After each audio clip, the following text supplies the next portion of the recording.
I suppose what it was for a long time, I wanted to be in the car trade, and different people I'd speak to would put me off it. They'd be like, oh no, you don't want to do that, this, that, the other. He was one of the first people that was just so genuine. He was like, look, there's an opportunity. I don't really know you, but I'll give you a go. And that's what he was like. He'd interview people and sort of just judge it. And he ended up with this amazing team because of that. I thought to myself, that's where I want to get to. Run 2 businesses simultaneously, beautiful family, seemingly a beautiful life. But he was really struggling. Fast forward to my other half, she said, I want to go on a holiday. So we spent a week away, get back to the hotel, and my phone connects. I just see all these messages and everything of what had happened. You're just sitting there thinking to yourself that can't be true for him to not be here anymore. So that's big impact on everyone. Absolutely.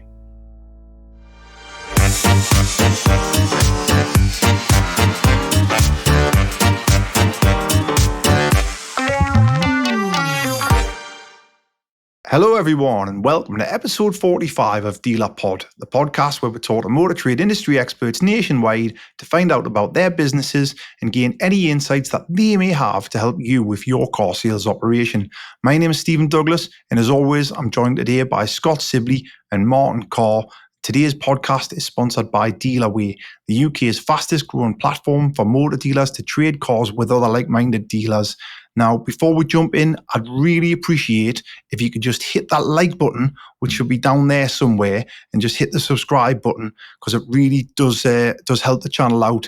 The more people that hit that like button, the more people that subscribe and hit the notification bell as well, the more the podcast keeps growing, and it helps us every week. So please make sure you're hitting the like button, and if you could leave your comments below what you think of the show, that would be great as well.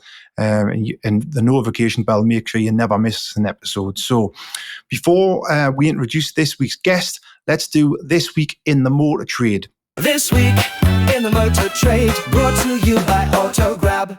This Week in the Motor Trade, sponsored by our partners AutoGrab. Now, I've personally been using AutoGrab myself over the past few months, and it helps me buy stock direct from the general public, private listings that I otherwise probably would have missed. And it's really been a good tool for our business. I've managed to buy, I think I'm on 5 or 6 for the month already. And obviously we're only on the 20th, 21st. So we'll probably end up buying about 6, 7, 8, 9 cars from it. And we've been doing that month after month. I think it's a really good piece of software, fantastic piece of kit. And if you haven't checked that out yet, make sure you do, because I think you'll get a shock and, not knowing that this piece of software was available to yourself for your dealership, and it's a really good tool. So make sure you check that out. And if you would like to know more and you'd like to have a look at it, please check out the YouTube description below. Click the link through to their site, and if you sign up using our link, using that link, mention DealerPod, and you get a huge 25% off your first 3-month subscription. So this week in the motor trade, guys, what's been happening? Not a lot. Not a lot? Yeah, it's a bit flat, George. Aye. Yeah, a little bit flat. I've heard that from quite a few different people. Like, they're saying it's hard work at the minute. Yeah, it is. It's definitely a little bit off. But I think we were talking about this earlier on today to the lads downstairs, and which said that I think they were saying that, they'd been to where was it? The cinema he'd been to, or and the shops. He'd been to certain shops, and a couple of them had said they'd been to a couple of restaurants and bars, and everywhere was just a little bit flat. So I don't think it's necessarily just the motor trade. I think it's other industries as well across the board. I mean, I religiously do Centre Parks every November, as you know, but there's normally it's sold out this time around about this time in the run up, and there's still loads of lodges available. Yeah, I think people are hanging on. I don't know if we've talked about it on here because we don't really get into politics apart from advertising platforms and so on. But I think it's to do with this budget, I think, getting delayed, and people are just hanging on with the thought of these tax rises where the average, Joe public might get a tax increase of £7 a month on the, to pay a little bit more. So I think they're just waiting to see if there's any horror stories. But if that's the case, and if the budget isn't terrible, well, then you would think that people will start to rush out for the Christmas shopping and buying new cars in December, possibly. December may be stronger than normal. Hopefully. I can't really see it. I've never really had a strong one in 20-odd years, but...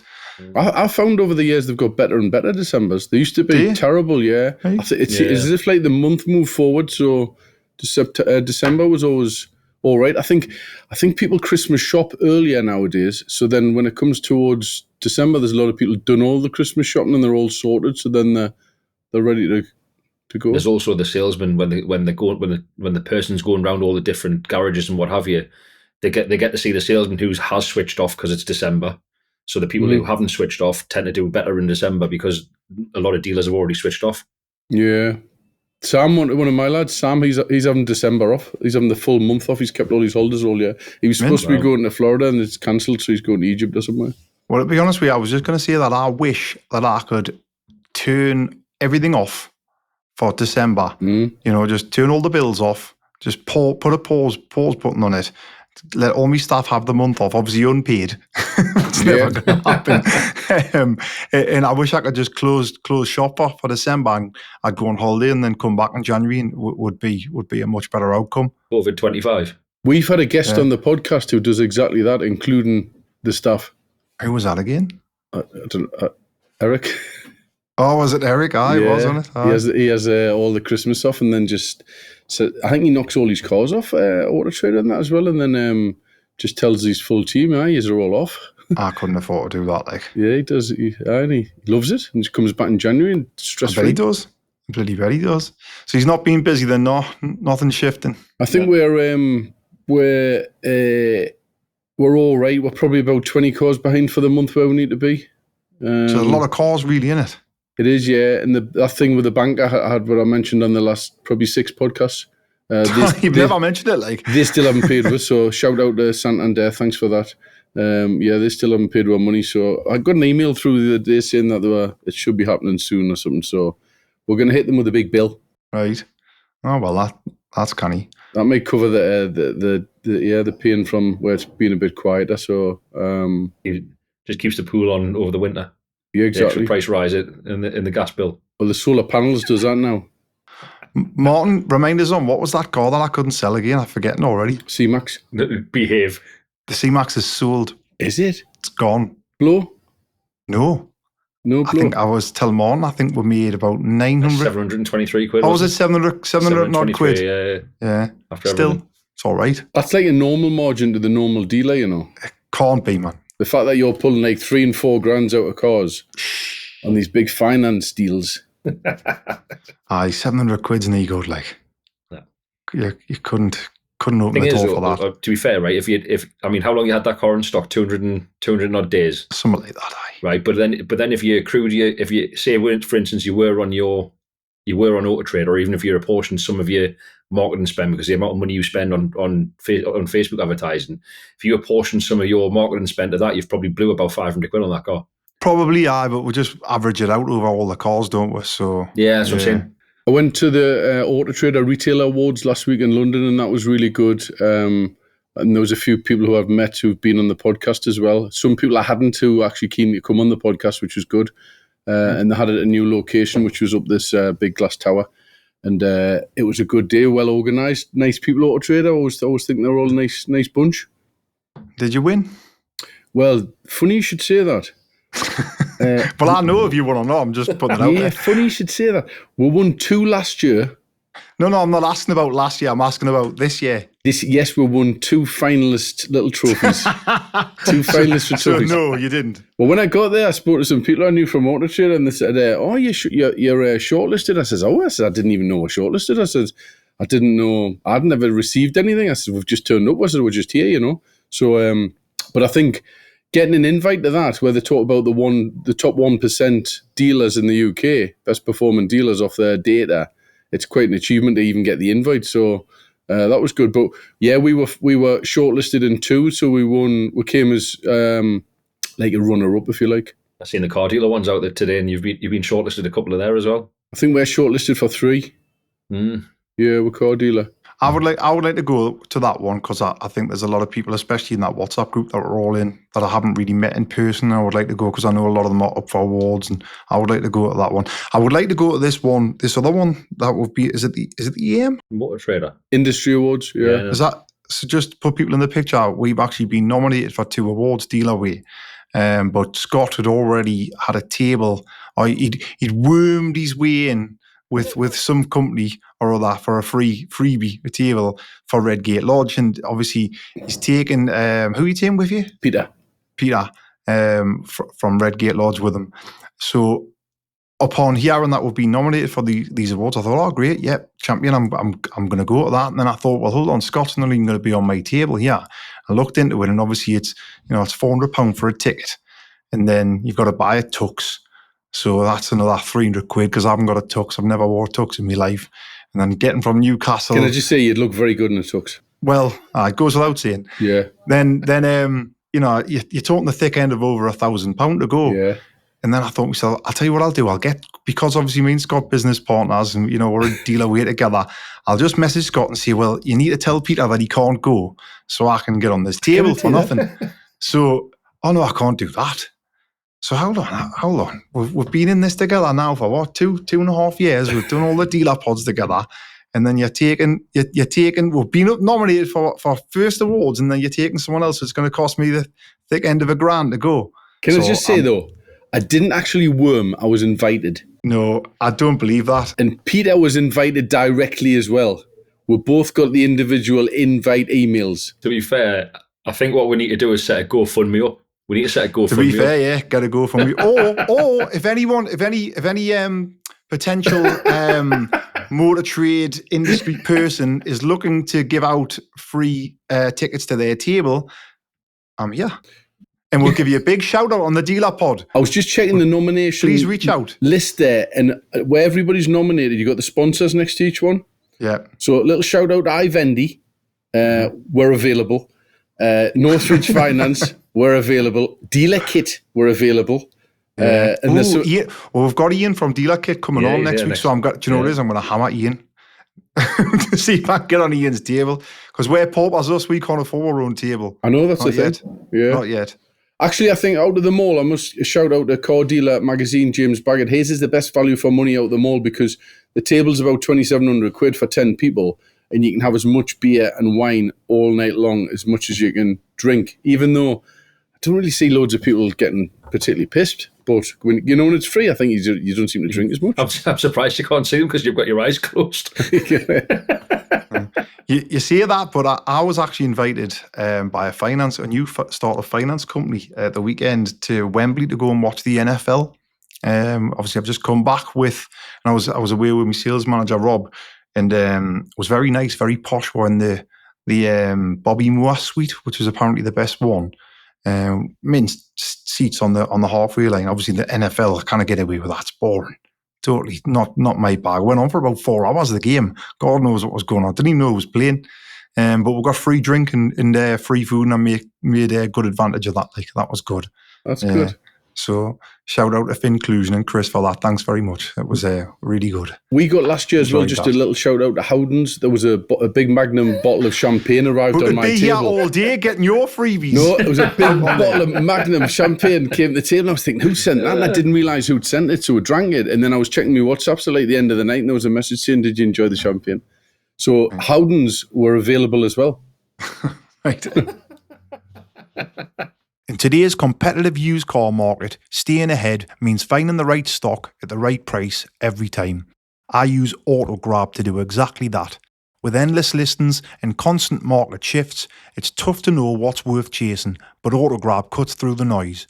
Their platform shows me where the value is, lets me filter for high margin stock, and alerts me when the right cars hit the market. If you want better margins and smarter sourcing, head to autograb.co.uk today. Make sure you mention DealerPod when signing up to get 25% off your first 3-month subscription. So, today's guest is the owner of Hallmark Automotive based in Essex. I'm delighted to welcome to the podcast Mr. Elliott Rosoman. Hi, Elliot. How's it going, mate? You okay? Yeah, good. How are you? Hi, mate. Good. Yeah, fantastic. Thanks. Fantastic. Sorry you had to sit and listen to all that waffle there. No, not at all. Not at all. So, Elliot, I must admit I'm a bit naive. I'm not really aware of yourself or your business, but Martin's been telling us that you're quite active in the car sales dealer group on Facebook. And I just thought it'd be a good idea if you could maybe tell the audience, myself, Scott and Martin, a little bit about yourself, a bit about your background, about your business. Just take it from the start, really. Yeah, sure. So to begin with, long story short, I was an estate agent at the time, got headhunted to go somewhere else, and they basically said to me, you can have a company car, which was basically like a silver Astra with a massive dent in the side of it, and or you can go and buy your own car. So naturally, bit of a petrol head, I was like, go buy my own car. And I come across a business called Trade Price Cars, which was owned by a chap called Dan Kirby. And long story short, I bought a car from them, and I sat in the showroom, and I was doing my handover with a guy called Scott. He's a really, really lovely guy. And I was looking around the showroom, and I could see like they had like Trade Price Cars racing on this. I think they were racing S3s at the time. And I'm looking around, I can see like Octane Racing, all these things around. It's sort of all, could see all the brands linking together as well. And I thought, this business is amazing. And just the people, how they were. And I thought, and it was just something in me where I thought, I really want to work here. And I always wanted to be in the motor trade. I just never had the opportunity to get into it. So long story short, I was WhatsApping both Scott and Dan, because I had Dan's number as well. And I was just WhatsApping them both for about a year. And Dan Kirby finally texted me back in COVID, and he went, "You're persistent, I'll give you that." And he went, and basically he said, "Look, I can't give you something at Trade Price Cars, but I have something over at Octane Finance," which was effectively like a sister company. It's run that's it. It's run by Dan Horner. So anyway, I just thought, you know what, it's an in. I'll just get in there and see what happens. So long story short, went for the interview, and they said, yeah, you know, you can start. I forget when it was. It was about a week later. And I just thought to myself, I want to sell cars more than anything. So I'll just keep picking up the phone. I won't put the phone down, and just work until I get the opportunity to go over. So that's what I did. I think it was probably about 2 months of doing that. And then Dan Kirby come to me and he said, "Oh, there's an opportunity for you to move over." Dan Horner very kindly was kind of like, "Look, if you want to go." And you know, I know that's what you want to do. So the rest was history, really. And then just gradually, I started off sort of sales, and then they put me into a business manager role. And then it was sort of it was a mix of the both, really. So doing sales and the business management, just sorting the finance for everyone. I'd already done all the SAF tests and all that jazz. And and then eventually, sort of towards the end of the journey with Trade Price Cars, because I was there for about 3.5 years. The sales manager went to another business, and then I sort of ended up doing a little bit of his role and my old role, and it all sort of mixed together until finally, you know. So I suppose in amongst all of that, so I briefly left because I got offered to go and do another role, which I thought would be great. Turned out it wasn't what it was. What was that? So I went to work for a business. I'm not going to mention the name because it wasn't like the most.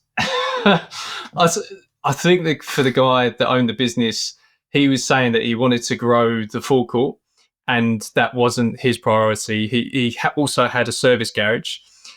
And I sort of went in there and said, "Look, you know, you can do this, this, and this, and we can, you know, you can grow it by doing this." And I suppose nothing was sort of taken on board in that sense. And you'd like, you know, sit there bidding on cars and just bid until we won the car, and there'd be like 300 quid profit left in the car from just being like, "I want that car." So, and I kind of got to, I think I was there for about 1.5 months, maybe 2 months. I just thought, nah, this isn't going to work. And all the while, I was talking to Dan Kirby, and he just, in the end, he was just like, "Look, just come back." I don't know. He was like, "If you're going to be anywhere else, just come back here." And it's the type of man that he was. And I was like, okay. So I went back and continued doing what I was doing until it closed down. And but I suppose that was my stint in the motor trade to start with, and I was very lucky for that because I don't think there's a lot of. I feel privileged that I started my journey with a business that was doing sort of 150, 180 cars a month, and it was just all the team was just amazing. It's no other word for it really. And I just feel really privileged to be a part of that really. So that's how I started off. Long story short, to get to where I am now. Sorry, go on. I was just going to ask. So what? I mean, before I ask how you sort of set up on your own and left that business, I just want to mention. Obviously, you mentioned Dan Kirby. I've never had the privilege of meeting Dan, but obviously, a lot of the viewers probably be aware that Dan is obviously no longer with us anymore, which is obviously a tragedy. I've heard a lot of good things about Dan. I don't want to really go deep into it, but from what I hear, he took his own life, which is just so sad, because everything I heard about the guy, he was a very successful person, ran two businesses, two really successful businesses. He was involved in the race, and from the outside looking in, he just seemed like he had the world at his feet, didn't he? Good looking guy, family, and it's just brings it all home, really, doesn't it? It's just, money and success and all the rest of it isn't always the most important thing, unless you've got your mental health, I suppose. And just think it's very, very important to sometimes take 2 seconds back and think about that as well. I know we're all busy people, we're all trying to run businesses and trying to get on in life, but it does make you stop and think, wow, like you're only here once, and you've got to look after yourself, haven't you? Such a shame. I don't know if you can add anything to that, Elliot, or.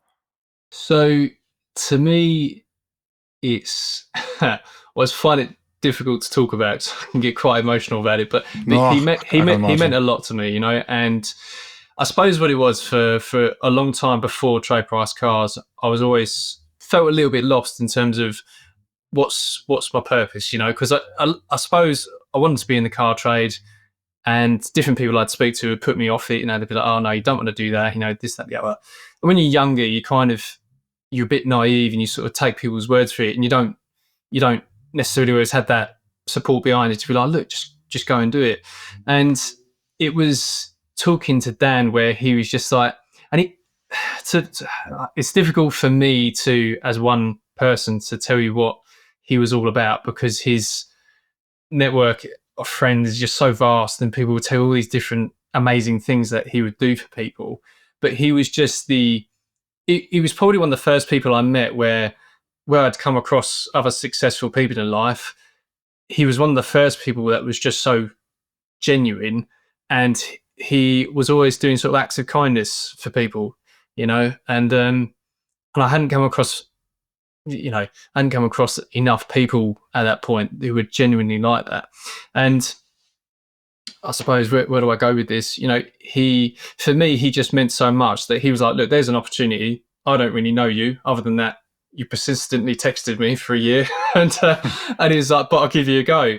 And then, and that's what he was like. He'd interview people and sort of he just judge it, and he ended up with this amazing team because of that. And I suppose the biggest takeaway from that is I had thought exactly the same thing that you did, Stephen. Was like, here's a guy that's literally got it sussed. And I thought to myself, that's where I want to get to. I want to be the guy that can run two businesses simultaneously, beautiful family, and it's seemingly a beautiful life. And he was really struggling. And it's even little things in the lead up to when the business, because the business closed down prior to, and that was just seemed. I feel guilty that I didn't ask enough questions, but I suppose we all feel that to a degree. When you come across people and that happens, you say to yourself, "Why didn't I ask? Are you okay? But are you okay though?" And yeah, I suppose that's. So you said add to it, but I've given you a bit of a monologue. No, it's all right. It's all right. I guess it's a bit of a tough one for you. It is, yeah. He meant a lot to me. In a big obviously, way. Just again wanting to touch on it. Like he started the brokerage Octane, didn't he? And Octane's still going today. You mentioned that Dan Horner is running it. So I'm assuming because you work there as well that you've got friends there and what have you. What was it like when that all happened, and how did this sort of like come out of that the other way, and that they're still really going successfully on there? That must have been a massive shock for everyone. Yeah, so it was it. So I found out when I was so in the whole. It's a crazy journey, really. But so in perspective of all of this, on the day that I found out Trade Price Cars was going to close was the same day that my better half said to me, she was like, I'm pregnant. I was like, oh. Right. So I went to work thinking baby, baby, baby, baby. Oh my God. And then had that news. So it was a bit of it's quite a dramatic day. And I bet. and then fast forward to before our baby was born, my other half, she said, I want to go on a holiday before the baby's here, so it's fine. So we literally spent a week away. And it, like you do, like when you're away, you sort of get that sort of okay network, and you're on the hotel Wi-Fi, and you leave. And I think we'd gone to see, I forget what we went to go see. It was Craig David or so, he was playing somewhere. And anyway, we went out, came back, and we were gone for 8-9 hours. Get back to the hotel, and my phone connects, and it suddenly just pings repeatedly. And difficult to talk about. So yeah, anyway, I just see all these messages and everything of what had happened, and I just started messaging everyone, because you sort of have this profound sense of can't be true. It's bizarre, because you just see people, I suppose in a way, you sort of react to the fact that people are putting stuff online quite quickly, and you're sort of corroborating it with, you're messaging people, Octane and the guys at Trade Price Cars, and sort of going, is it genuinely true? And they're saying yes. And it was just, it was, yeah.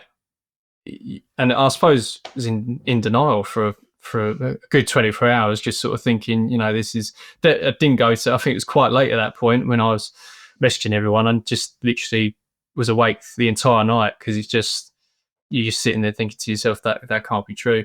And because he meant so much to me as, as like a mentor as well, because I'd still talk to him, the business wasn't there, but we'd still talk. And this was the type of person he was. He's like, how's it going, and what are you doing now, and all that sort of stuff, and you sort of say to yourself, and everything, see that, but it hit, no matter who you talk to, who knew Dan Kirby and friends with Dan Kirby, they'd tell you what a profound loss it is for him to not be here anymore. And so that's big impact on everyone. Absolutely. Hi everyone, it's Stephen from DealerPod. Now, we'll chat today a little bit about something serious, life, mental health, and the pressures we face in the motor trade day to day. If you're watching this and you're struggling, please know that you're not alone. And there's a team at Ben, the motor trade industry charity, that's here for everyone in our industry, whether it's anxiety, depression, money worries, or thoughts of suicide.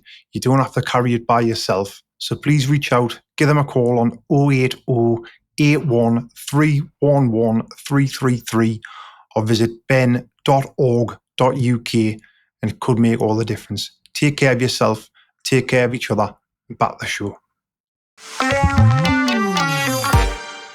Well, I mean, again, sounds like a great guy, and obviously sounds like he left a positive impact, lasting impact on you. So just moving on from that a little bit, and tell them a little bit about your next part of your journey then. So what happened next then? How did you get to Hallmark Cars? So the in-between bit was Trade Prices closed. I, very kindly, my brother-in-law, he ran a solar panel and sort of EV charger business. He said, look, we need a business development manager, come over, just do it for now, because baby girl was on the way. And I just thought, well, okay, I just need a job. Did that. Long old commute every day. And I suppose they sort of said, look, you can do what you want with it. And long story short, I just stuck with what I knew. So I was wandering into car dealerships all around Suffolk and saying, hey, we can install your EV chargers for you. and I just couldn't stay out of car showrooms, I guess. And did that work? As well? It did, yeah. We actually, they had some good business come off the back of that. But it wasn't, when you just have I just had such a strong pull to the motor trade, and I just thought I've got to. There was a moment where I thought, no, I've got to be in the motor trade, and I just started. There's a guy, Ian Robertson, who was the ROC rep, and for Trade Price, and I always just kept in touch with him. We just always have a chat now and again. He'd just ring up and say, "How are you?" And we had one of our chats one day, and I said, "Look, I'm trying to get back in the motor trade, so if you hear anything, just let me know."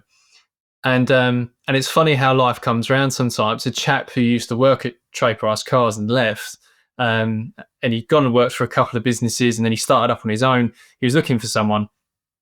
So we get to sort of put the referral through. We get to talking, literally sat down on a pub bench, worked it all out. And he just said, look, I just need someone to come and help me grow this business, which was Peveril Car Company.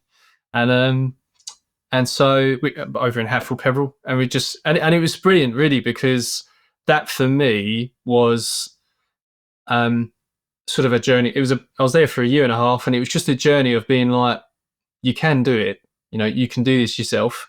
And I think at the time we had about 12 cars, and in a year and a half we got to 45 cars in stock. We had a showroom in which we took hold of in Wickham Bishops, and it's just all these little things through that journey of like, we need to solve this problem now, we need to do that, we need to take on staff, and it was just all those things that between me and Alex, who owns it, Alex Thurman, we figured it out between us, and nothing was easy. That was the thing, is that we sort of struggled through it together, and it was brilliant. But I suppose it got to a point where I thought, well, we've got to this stage in a year and a half, and I suppose a lot of the things I was sort of learning as I went and implementing, and I was thinking, if we can do this, I know I can do it. It's what I really want to do. And so I just sort of set the wheels in motion, really, and got talking to, I just sort of willed it into existence, I guess, because I sort of was just talking to people, saying, this is what I'm going to do, this is what I'm going to do. And everyone was really surprised at the support that came out of it. There's so many people, people that I knew that had paint shops and garages and stuff. And they were saying, like, look, if you do it, just give us a shout and we'll support you. You can send all your cars here for PDI. And so long story short, I had some money, and I did have someone who's going to put some money in the business, but they unfortunately had circumstances out of their control where they ended up not being able to do it. And I suppose it wasn't ever really the plan, but I was just talking to my dad one day, and he goes, and we were just having this generic chat, and I said, for me, you're not competing against, when you go and do the car trade, you're not competing against 100% of the car trade. You're competing against the 1% that do it really well, and it's almost like this sort of the difference of where you get a mixture of how everyone approaches things, but as long as you just turn up and you do everything that you can to the best of your ability, try and do the best photos, best descriptions, best approach everything as well as you can, then you're only competing with the ones that are doing it, really well and really passionate about it. I suppose that was the big thing for me when I was talking to a lot of other traders that were doing it. There was sometimes quite a bit of negativity behind their businesses was sort of very, they weren't in a growth phase. I guess they were sort of in a middle ground as stagnating. But they were always really negative about it, and like that they hated the trade and they wanted to be out of it. And I was kind of like, well, Elliot, you've just described me. So I thought, look, I'm really passionate about this, and I just got to give it a go. And long story short, my dad was like, well, look, you've got some money. I'll put up some money as well, and then just use my portion of the money just to buy cars. So I was like, okay, fine, we'll do that. So, and I just started doing it. I thought, just buy one car, buy another car, and before we knew it, we sort of, I think in the space of 2 months, we ended up with about 12 cars, and then. It was brilliant, really. And I was really lucky at the start because I bought 4 cars, sold 4 cars, and it was just really consistent. And I think I didn't expect that at all. How much did you start with, Elliot, if you don't mind sharing? In terms of total going in, so I put 25 grand in, and my dad put 40 up. So we ended up with 65 grand in total. So it's all right to start with, isn't it? Yeah, 100%. Like, I thought to myself, there's people that start off their driveway, I don't have a driveway, so that wasn't an option. But I just preceding all of that, I would just buy a car, like a cheapy thing, just do it up as much as I could, and then sell it on. But I'd do that with my father-in-law. And we just had a good, and we'd always sort of, we'd always take our view on it. If we thought the car was rubbish, then we'd just go, put it to them, red corn it, scrap it. And but we sort of done a few of those, and then when I started doing this, it all sort of worked well because I had a bit of experience with doing it off my own back, and I suppose with one of those that I thought when I do it, I want to start with a number of cars. Wanted to go with the Auto Trader package. As much as I suppose when I started talking about that, and I said, I just want to sell 7 cars, and I forget how much that was. I think it was 900 and something quid.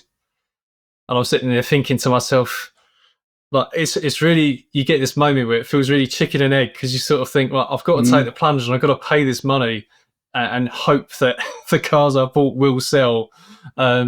But like anything, I just thought to myself, just keep going, just go, get it done. So what does the business look like now then? Have you got a premises? So no, I do rent a yard. So I'm very fortunate that 5 minutes up the road from me is a little farm where I rent a space where I can put everything that happened all sort of happened by accident. I just got referred to a guy they're basically working on the farmland, and they have commercial premises on there, but they have loads of space as well. And they basically said, look, if you want some space, come and have a chat with us. And he said, look, you can have a space for 10 cars. And I think that was £500 a month. And I thought at the first instance, I thought, I don't know about that, paying out £500 a month. And, again, it's another cost, etc. Right. And I just thought, but again, it got to a point where I just thought, solid, let's just do it. And then when I went to go and sign everything, he said, that bit over there, that's just yours. So however many cars you can fit on it, that's fine, but it's £500 a month. And I looked at it and I thought, I could actually get 18 cars on there. So it was just all these little things that were, and a lot of stuff like that happened as we were going along. So there was a little bit of luck on our side for each thing that we did, and we just pushed and did it like. I suppose someone was telling me that you couldn't get a Motorways account, right? So when we were at Peveril Car Company, we bought everything through Motorways and Carwell. And for me, I thought it was a really great way of obtaining stock, to physically go and see it, check it out, and make sure it's not a wrong-un, so to speak. And I just thought to myself, I really want to get a Motorway account. And everyone was like, you won't be able to get one because you haven't traded long enough. You're not this, that, the other. Not a limited company. And I don't know why I did it, but I just rang him up, and the guy said, well, I think that they're going to start taking sole traders as long as you're VAT registered. So I emailed them, and they come back and said exactly that. And they said, we have started taking sole traders on, and as long as you're VAT registered, you can have an account. I was like, right. And so got myself VAT registered, probably a bit premature, but sort it, do that. The Carwow account, I literally just applied, and they just phoned me about 3 days later and said, right, you signed up, off you go. Yeah. So it was lucky that we had those, and I don't know, like I just kept pushing and pushing. But I suppose what we look like now, so we've got we've had a flurry of sales this month. So we've sold 5 cars. We've got 5 remaining, but this week we'll have an E-Class, Scirocco GTS, and a BMW X3, and a BMW Z4 come through. So that'll bring us back up to that. It's like anything, when you're sort of doing it just you just get this pendulum of, you end up with a flurry of sales, and you're like, I need to buy some cars, and you're like, buy. That's the same even if you've got 20 staff, I think. It's hard keeping the flow going. Can I just ask, how do you manage that sort of motorway and Carwow, the daily sales, and you're only needing 3 or 4 cars by sounds of it, and how many cars are you bidding on to get that sort of 3 or 4? Because do you use a ratio of I'm only going to get 15%, but what do you sit in the back of your mind going, what happens if I get 30, 40, 50% of them? Yeah, so don't get me wrong, I do, what's the phrase? sounds a bit dangerous, but I suppose I'm rolling the dice a little bit sometimes because I put like 7 bids on, and there is that little voice in the back of my head that says, if you win all of those cars, you're going to be in trouble. You're fucked. It always seems to average out that. I suppose what it is, I suppose there's been feedback before through motorways and Carwow that you do get some dealerships that will go really heavy on the money, and then when they get there, they sort of kick the car back a bit to try and land where they need it to be as such. And I suppose I sort of rely on that to a degree because I know that I only ever put reasonable bids in, and what I mean is I'll go to Auto Trader, work backwards from the retail, and then I'll put in what I think it's worth. And 9 times out of 10, that's not enough to buy the car. So by the law of odds, if I bid 7, I normally win 1, 7 or 8, and I normally end up with 1 car. So, and I'm typically only aiming at, sub. I try not to have anything retail over 10 grand because we're still in the process that we haven't got an FCA license and all that sort of stuff. So, for me, what I've experienced is when I have had a car that's over 10 grand. You get sort of 4 inquiries, and out of those 4, 3 of them are saying, I need finance, and you can't facilitate it unless they go off and get a personal loan or something. A quick message from our sponsors, Dealerway. Attention DealerPod listeners, do you want a better, quicker, more profitable way of trading out of your part exchanges or overage stock? List your cars on Dealerway today and connect with over 2,000 vetted trade buyers actively looking for vehicles. No hidden fees, no hassle. Start your own custom auctions from your desk or the palm of your hand in our game-changing app. Or advertise your stock on quick, easy, buy-it-now listings to our eager buyers who are waiting to quickly acquire vehicles. What are you waiting for? Join Dealerway today at dealerway.co.uk and streamline your disposals. So how long have you been going for now on your own then, Elliot? So this will be our 3rd month's trading. So not been going long at all. 3 months. So you're brand spankers then? Yeah. Right. Oh, yeah, literally wet behind the ears, brand new. Yeah. you mentioned a few times we is there someone helping you? Is it your dad or your stepdad or something like that? No, so my stepdad helps me with going and collecting the cars. I always refer to we, but I suppose it's by habit when I talk to customers. I'm like, oh, we. So it's you. So you sound larger than you are.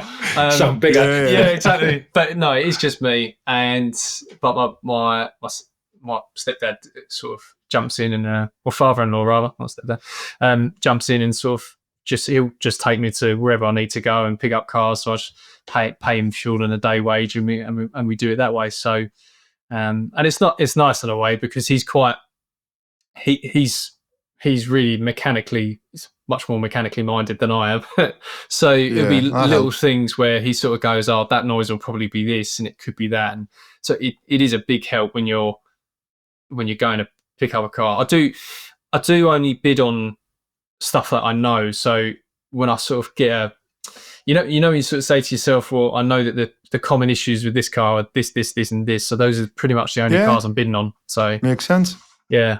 I'm just listening there. I'm very jealous because I'm thinking 7 cars, no staff, and you work with your father-in-law. And I thought, oh, what a nice thing to do. And then you're going out and you're collecting your cars, you're getting a few quid, and it just sounds really nice. It is. No stress. Yeah. To be honest, Ellie, you need to really enjoy it and take it in while you can, because when you do start getting bigger, that's what the point where you start looking like you want to get out of the motor trade and you want to, you get sick. It's a testament to. I don't know if that's just this morning because I've had a bit bother this morning. I'm sick at the minute, but never mind. Sick at the minute. He's out of service a Lambo. That's why. Yeah, rear tires, Morton. Rear tires. Those were the good days. Them running around, picking cars up, dropping cars off, valeting cars, buying cars, selling cars, doing everything yourself. That's the exciting days. Yeah, it was good. Yeah, it is. It's I suppose not to rub it in, but there are moments where I'm sitting there saying to myself, like, I went and picked up this Skoda Superb, and he's really a really, really lovely guy, and I was just driving it back, and to get to his house, you had to drive through like this sort of roving hills it was just so picturesque, and I was driving this car back thinking to myself, I do this for a living, this is amazing, and it was a really, really good moment. So yeah, if I could give you any sort of advice at all in that phase, because Fill up now. I stop now, because I can imagine, you obviously, you maybe do want to get a little bit bigger, and you mentioned earlier, looking at Dan's business that you'd like to get there one day. I would suggest that, and it might be, it's obviously going to be hard to start with, but every penny that you get, try and live on what you need, not what you want, and just put it back in. Every extra car that you can buy and you can store and you can have an advert for, is going to get you turning a lot faster, So everything that you get, put it back in. And you mentioned it before about, like jumping and taking that risk of, the £500 yard and the £900 auto trader bill. You've already sort of smashed through that little bit of a barrier, but your next one is you're going to come up against is probably, right, well, I'm going to need to move because I need more space, or I'm going to need another body, some member of staff to help us. And I would suggest that, without knowing inside out what you do, just go for it, mate, because you don't, unless you take that risk, you ain't going to get anywhere, and Exactly. You could end up back trying to flog electric PowerPoints to car dealers, which I'm sure you don't want to go back to. I bet the solar panels are selling better than cars at the minute. They probably will be. Yeah. It's I suppose the biggest thing at the minute is I do say to myself, look, enjoy this bit, because the next bit is 10 times harder, but I suppose the biggest thing is that for now I'm in a fortunate position. So the first 2 months I didn't pay myself at all. I'd literally in the second month, as we went through that, I paid myself like a really small amount, like just the minimum that I worked out what my bills were. And then, and like me and the missus, like we share the bills anyway. So I just literally was just like, right, what's that figure? Paid that to myself. And then I just literally living on the absolute minimum that I can. And like you say, just everything that at the minute I'm trying to just have it. I try to work out what the reserve should be in the business bank to be like, right, that can contend with paying for PDIs, paying for any bits that needs doing. I put a fresh MOT on every car. So I'm like, it might need tyres, might need this. I just try and gauge it based on how much stock we have, so that every other pound that we got left can be put towards, can we buy something else and retail that? 'Cause the more you can stock, the more you got something with margin, and just keep going. What sort of margin are you achieving out of your cars? So far the average has been, so we've got 2,130 something, I think was the spreadsheet. Is that like pre any costs or? So that's including cost. So we've typically had so put it this way, was really fortunate with a Fiesta, and that went with about $3,000 across it. That was just that I got offered the car and I bought it. Don't get me wrong, I didn't open the door on it for 2 months, and there was just, and on Auto Trader there was like no traffic, like it was just getting like one viewer a week, and that was an ST Line X edition, I think. Well, Scott sells a lot of them, don't you? Sometimes. Doesn't want to give away the secrets. I know he does. It's little things like that where we just had the right. For me, I was like, if I just focus on the buying and make sure the buying's right. I did get offered a bunch of other cars, but I just said no to them because I was like, for example, they'd have like 900 quid in them or 1,400 quid, and I'd be like, well, after I've prepped it, after I've got profit in and then paid the VAT registered now, I just thought it's just not worth it. So that's where the trick is. It's all in the buying of the cars. Yeah. That's where you make the money. You don't make the money selling the cars. You make the money in the buy. And if you can make sure the buying's right, then your quid's in. Yeah. And then when you put it through the workshop, it's just flip a coin in it. It is high. It's heads or tails. We get them with fresh 12 months MOT, and we put them in the workshop and think, how's this passing MOT? Get that all the time. Yeah, I get that. And you think, and the full history, and you're looking, this hasn't been serviced. Because we were talking to somebody the other day about MOTs, because I know you just said you put a fresh MOT on every car. We do the same. But we were talking about this the other day, and it was just, there's so many dealers will do like 6 months or 9 months. And as far as the consumers go, are they that bothered if they got 9 months MOT? Because 9 months is quite a long time. Yeah. Or do the other bothered that they have the 12 month? And our little chat what we had with the staff was going around in circles, and we ended up that would still stick with the 12 months, what we put on anyway, because we've got MOT testers and lanes and all that, so we may as well do it ourselves. but was the consumer that fussed? Because the likes of Cinch, who will sell, thousands of cars, and there's some big supermarkets out there who don't do 12 months. And it works for them. The business model works, and they'll sell a car. I think it's Cinch, and I know Kazoo used to be, I think it was either minimum 6 month or 9 month. Didn't work for Kazoo, did it? Well, no. Well, they were selling the cars. I think it was just the business wasn't run right for them, was it? But the actual cars they were selling, because I bought one that was really nice, and when I returned it, it was even better. But I just think what they do with a minimum thing, is the consumer that bothered? Or is it not in the marketing? Because when I was looking on the marketing to see how the cars came, whether all service and MOT'd, it wasn't really in your face that they did that. You had to really find out. Yeah. So I don't know. I think it's a big selling point, isn't it? Because I suppose the clinch for us is when you're a smaller dealer, I always have this thing in my head that I think it works on sort of scaling in the eyes of the customer. It's when they, and you do get it, like there's people that will go to, I suppose a perfect example of this was I sold a Polo, and the lady, that she was buying it with her daughter, and her daughter has saved up all this money to buy this Polo, so it was great. But she said to me, she said, can you do something on the price? Because obviously you're a smaller dealership and therefore you don't have as many overheads. I was like, and I was a bit like, I don't know what to say back to that, because I've never had anyone say that before. Yeah. And I suppose the biggest thing was, I just went back with, we're doing a fresh, where else are you going? Like, what are we looking at? And she was looking at all these sort of car supermarkets. And again, they were doing things like 6 months and 9 months MOT and all this sort of stuff. And I was like, well, I said, I can tell you that I will go through with a fine tooth comb. Like, you'll go for a fresh MOT. If it gets anything, it's getting done. It's been, I've already done brakes on it, already done oil service. There's all this stuff. And you have to, I feel like the smaller you are, you do have to prove yourself to the customer, because they're always a bit more suspicious and think, if my car goes wrong, they could not exist tomorrow, for example. But when you're a massive firm, I think people just jump to that conclusion that, oh, well, that's just the way it is because they're a big firm. They clearly know what they're doing, and it comes with 6 months, whatever. It's the car I want, job done. And I think they also probably now more than ever are so narrow-minded is the wrong word, but that's just so focused on price, and they're not really looking at anything else around it.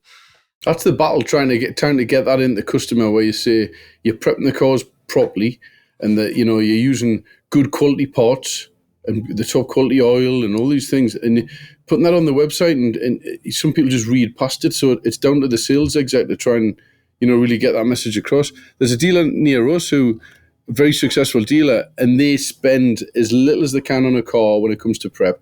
And they spend as little as they can on parts, so they'll buy the cheapest Chinese crap and the cheapest discs and pads, the cheapest oil they can get away with, and they're selling cars which are decent cars, and they run a very successful business. But the prep, what they do is like terrible. If we use those parts, we'd probably be better off by, I would say, 10, 50. We spend about 70 to 80,000 a month on parts, so I would think we'd probably all day long 10 grand a month better off. Maybe it's 20.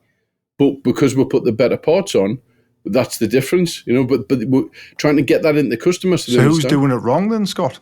I couldn't possibly tell you, Stephen, but they're on Sandy Lane. They work out of a porter cabin. Nice. I was going to say I knew where it was going until you said successful. Fuck off. I couldn't tell you information like that live on a podcast. No, but it's true. No, it is a true story. And it was the parts supplier who told us this. That's how I knew, because they supply my parts. Oh, I know who you're talking. Well, I've got an inkling who I know who you're talking about, but if it works for them, it works for them. It isn't who you think, by the way. Is it not? No. Oh, how do you know who I think? Because I'm psychic. Right. Okay. We'll do it. We'll do it afterwards. You're thinking the same person you mentioned off air last week. No, I'm not. Are you not? No, I'm not. Oh, right. Okay. No. We'll also on the podcast do Guess Who. Guess Who.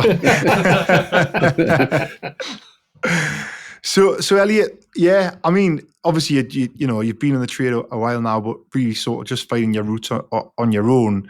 Is there any questions that you've got for us that that we might be able to help you somewhere, or any sort of pain points that you've got, or thinking, how do I do this, or how do I do that, or how do I get here? Or probably my biggest thing at the minute, where you sort of seeking advice for, is the FCA going and getting that. I suppose there's a bit of irony behind it, because I suppose for every motor trade job I've had, I've always been primarily focused on the finance. So all fine with that bit, but it's just finding that moment where you go, right, now I need to get the FCA license, because here's the breaking point of going, I've got this amount of cars and I'm missing this many deals to make that finance happen. But the other side of that coin is, once you start doing cars on finance, you sell a car and they buy it outright, you're still liable for 6 months, but you sell a car on finance. I've definitely seen it firsthand, being in a business where a customer's come back sort of 9 months later and said, there's this issue. And you take the car, you have a look at it, and you can sort of suss that it's more to do with how the car's been treated than anything else. And the finance company are leaning on you, going, look, you got to take the car back. So what was your question? Sorry. I suppose where's that point where you say, right, I'm doing this much business now I need to get the FCA license? I don't think you're there yet. I wouldn't say so, no. I was going to say I'm against it as well. Right. I got mine straight away. I got mine when I was selling from home. You were doing Clios as well, weren't you? Yeah, from home, and I couldn't get it back in the day. I couldn't get a license because I was trading from home, so I had to use a broker for the finance. Yeah. And it was a friend who got me in with a broker who did the deal. Somehow he wangled it where I was able to do finance selling cars from home. But then as soon as we got the unit on the industrial estate, that was the first thing. I thought, well, if I'm going for it, I'm in, Well, that's what I was going to suggest. So it's value a car as well. There will be brokers out there who are a little bit sort of, maybe not the main sort of stream ones, but there will be little brokers out there who will take risks with smaller traders, who will let you basically become an ER, and they will use their license to sort of sell your cars. That's what they did with me, I think. Quite a risky thing for a broker to do, but they do exist. So if you could find someone who could do that for you, whilst you're locked up that you're written now, I would do that before going down the route of getting your own, because it takes a long time now, and you've also got to have a lot of T's and I's crossed and ticked. And I would probably suggest that you maybe need to be, in like a forecourt or a unit where you've got like 25 to 30 cars. You're really set up office and everything. You've got a year's trading history behind you that you can, because when you approach funders and what have you, they'll want to see certain things as well. I think that from where you are at the minute, I think it's too early. Yeah, try and get a broker. Yeah, if you look at your finance and go, what penetration is normally around about 30, 40, maybe 50%. But to be fair, on the value of cars that you're putting out at the minute, it's probably going to be at the lower end of that. Yeah. Where if it was like Scott's forecourt, for instance, it would be higher. You look at the average commissions, what's that going to be? 5%, roughly 6%, depending on.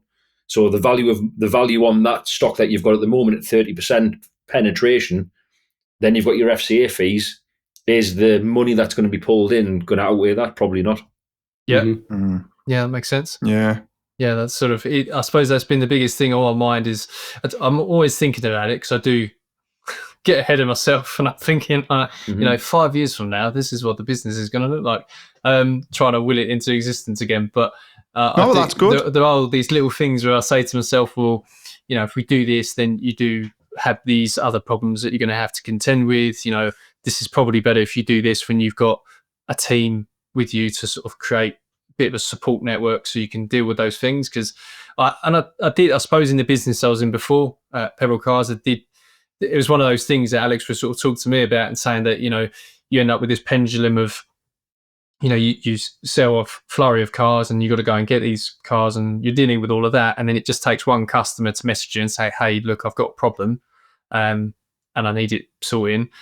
And, you do your best, you jump on it, you try and get it dealt with. But the time commitment to that, sometimes it means that you sort of, your day's out, you're no longer focused on sitting on Motorway Car Wow, bidding on cars or doing this or going and getting that car cleaned and getting it photographed. You're just trying to contend with this issue that this customer's got. So, and he said it, can be an all-consuming thing. So, especially when it's finance related. So, I suppose that's been my biggest thing of late. Plus, you've got to think in the climate at the moment, the way the finance industry is at the moment, like debit backs, clawbacks. Yeah, you've got to contend with those as well. And like I say, the consumer confidence is quite low. And I mean, in 6 months' time, what's going to happen to APR rates? Yeah, compared to what people can get personal loans. These, like I say, it's it's such a cloudy area at the moment.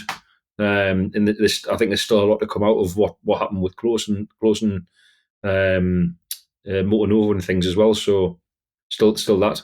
I think you need to just continue doing what you're doing. Yeah. Without any finance involved for, at least 6 months. Keep it simple.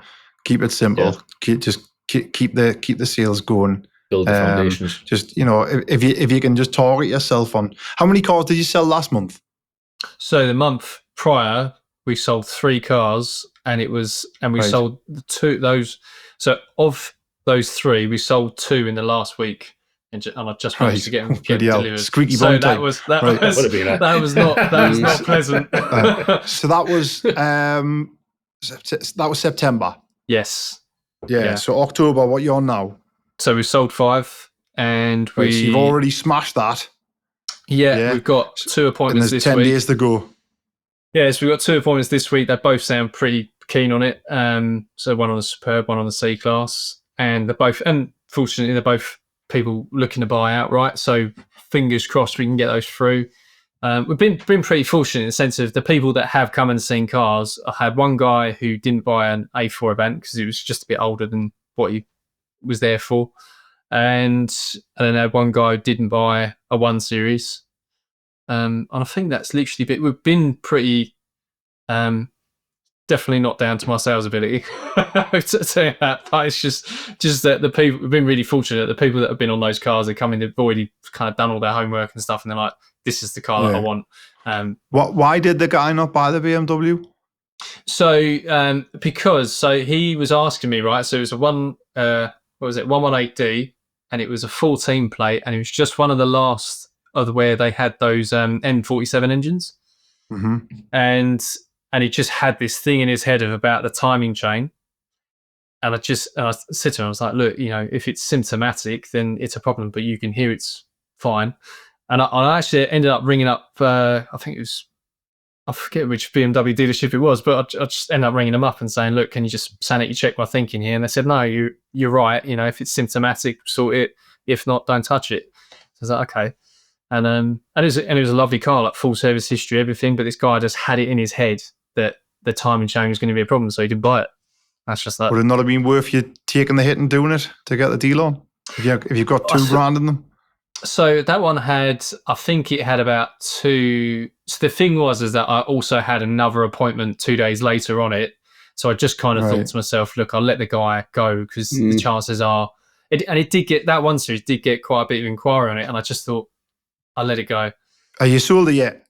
Yeah, it's gone. It's been out the door and everything. Good. Yeah, it's one of those things where I think I've really lucky that I've got a firm called DCL Tuning, literally 30 seconds from me, from where the yard is, and they just anything BMW, Mercedes-Benz, they're all over it. And to be fair, I think it quoted me a pretty good price to do it, but he just said I don't know why you do it if it's not, you can't hear it, sounds sweet, it's been looked after. Would you change tyres at 6 mil? Do you know what I mean? Like if a customer asks. Yeah. Do you know what I mean? But it's the same thing. Why spend money when you don't need to? Yeah. All I'm thinking though, Martin, is, like when you have got like a lower overheads when you're starting on your own, he's done 3 last month, he's on 6 for this month, and then he's got an opportunity to do a 7th. I imagine you're making money selling 7 cars a month at the minute, am I right? Absolutely, yeah. Yeah. So I'm just thinking, had that have been me back in the day, I would have thought, well, I'm already in profit now. Let's just turn this car, right? It's going to cost us X to fit this, to appease the customer. I would have, I know you've probably done it the right way because you've ended up getting your full money for it, but I would have just in my head, all right, we'll just do it and get because that profit. Where do you stop though? Like, you know what I mean? Because that 9 times out of 10 for me, that customer turns into a nightmare. I get that. I'm just trying to think because you want the ball rolling, and he's just starting off. You want them to turn, and you just want them out the door. I must admit, I've done. You don't want to be the Fiesta for 2 months. No, exactly. Well, exactly that, and I suppose that was a thing where, and don't get me wrong, that Fiesta, I spent. It was little things that he wanted doing, but there were things like when he said, "Look, I want to put all new tyres on it," and I just said, "Look, I'm not going to do that unless it fails." Unless it's advised on the MOT. If it's advised, I'll change them for you, but I'm not going to put brand new tyres all around for no reason. And in the end, we sort of come to an agreement. He just said, look, I'll pay for it if you can sort it and do it at a trade rate, which is what we did. And it's just little things like that. But I still spent money getting it serviced, and just like put proper Ford mats in there and stuff. So all I would say, Elliot, it's someone at your level and your size now. You haven't got a big pot of money that you can just keep throwing at cars. You need to keep that stock turning, don't you? So you can buy the next car and get as many sales in the month as possible. And I know it's worked out a bit different for you on that one, but I would suggest having the ethos that your first profit is at the minute anyway. Your first profit's your best profit, because you don't want, when you've only got a handful of cars, when you've got 6 to 10 cars around you, you don't want to miss an opportunity to sell that car, because you could end up with that car for 3 months.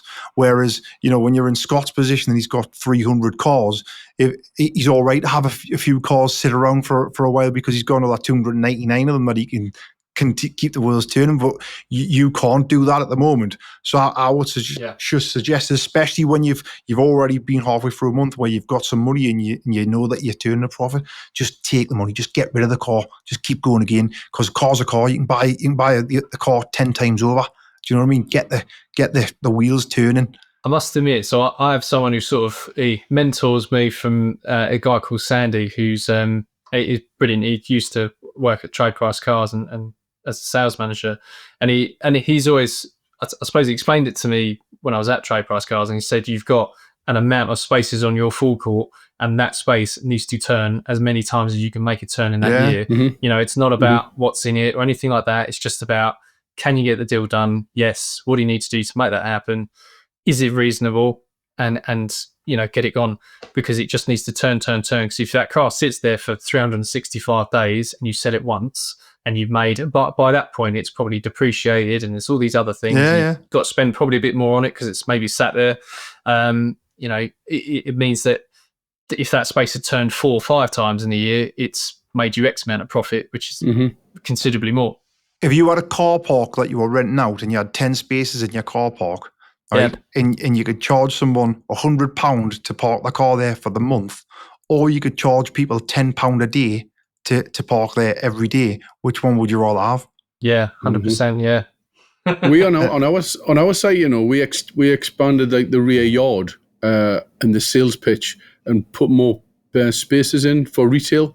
And when we did it, my friend is a surveyor, and he says you've added 300 grand value to the site, because each space, when he says how many spaces is it, and I told him how many it was, and he did the calculation.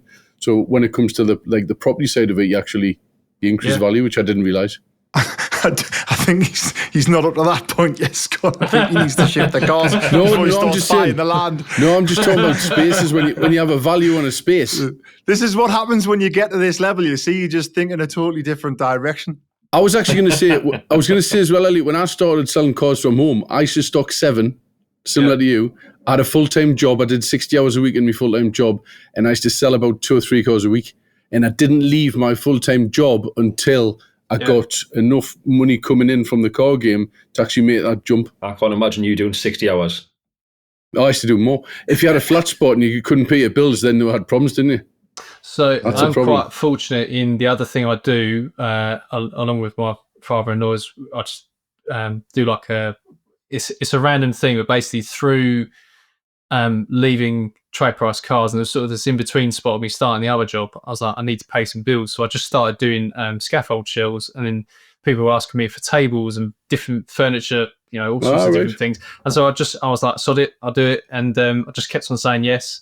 And then it's sort of grown arms and legs, and it's just fortunate that still exists now, where we still get stuff through on Facebook, and I just take the orders and just do that. And so when I've got, I try and get the cars prepped and ready, and they sit in the yard ready to go.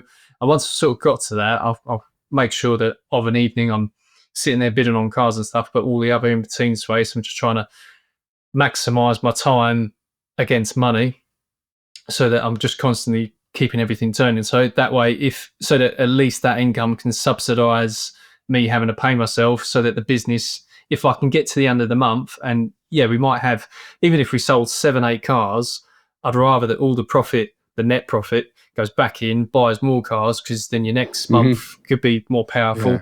And I can use the money from the wood furniture and stuff to just chuck $1,000 in my account and just keep going. I think lads coming in like on a smaller scale and relying on that. If you've got a family and bills and you're relying on 6 or 7 cars and you're selling them, like doorstepping them, or you're selling them from a yard, it'd be a big pressure that, like, just massive, when you've got. But I suppose with you've got that going on in the background, well, it takes the pressure off, doesn't it?